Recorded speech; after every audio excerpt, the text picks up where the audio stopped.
Olá! Hoje a gente vai mergulhar nos trechos bem interessantes de uma fonte chamada Salto de Fé no Escuro. A ideia principal aqui que a gente vai explorar é essa natureza da fé, sabe?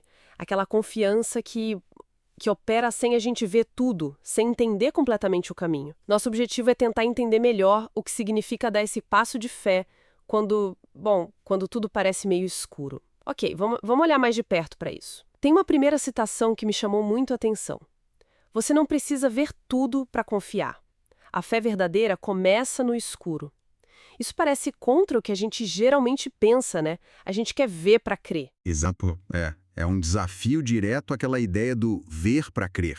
O que essa frase sugere, na verdade, é que a fé genuína, aquela mais profunda, não fica esperando prova visual, sabe?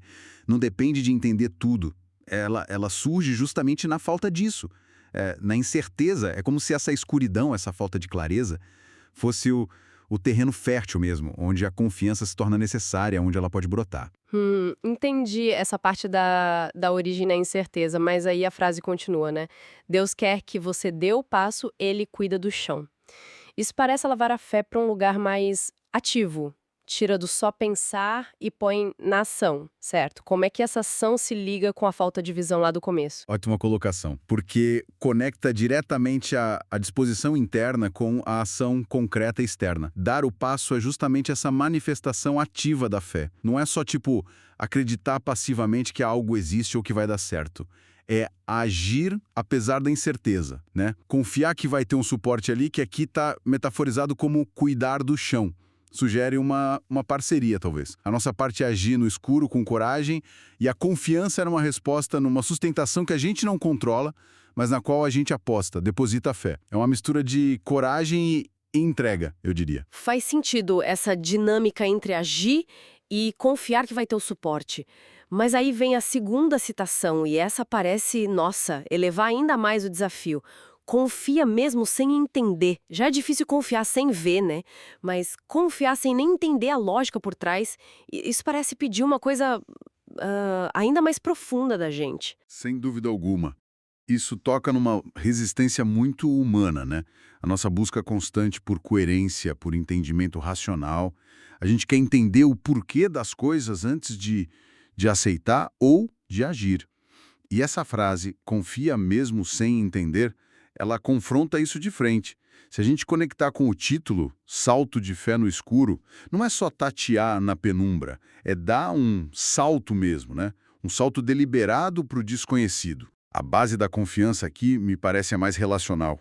Confiar naquele que pede o salto do que propriamente intelectual ou baseado em evidência visível. É um movimento que transcende um pouco a análise lógica pura. E interessante essa distinção, confiança relacional versus intelectual. Então, para a gente ir amarrando aqui o que a gente conversou, a mensagem principal desses trechos parece ser que a fé, como está apresentada aqui, ela não foge da incerteza.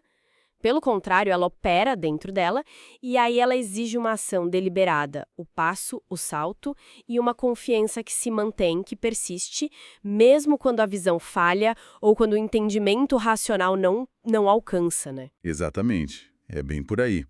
E isso, sabe, nos deixa com uma reflexão importante para levar. Se essa dinâmica entre ver ou entender e, por outro lado, confiar e agir é tão central nessa perspectiva que o texto traz, como será que isso aparece fora do contexto estritamente religioso? Vamos pensar, sei lá, em decisões grandes na carreira ou em relacionamentos, até mesmo na ciência, na arte. Quantas vezes a gente avança sem ter todas as garantias, né? Sem ter o cenário completo? Até que ponto essa nossa necessidade tão forte de entender tudo antes ou de ver para crer pode acabar paradoxalmente nos limitando, nos impedindo de ter certas experiências ou fazer avanços que só são possíveis com algum tipo de salto no escuro? Onde mais será que a confiança precisa vir antes da compreensão total? Fica aí a questão para a gente pensar um pouco mais.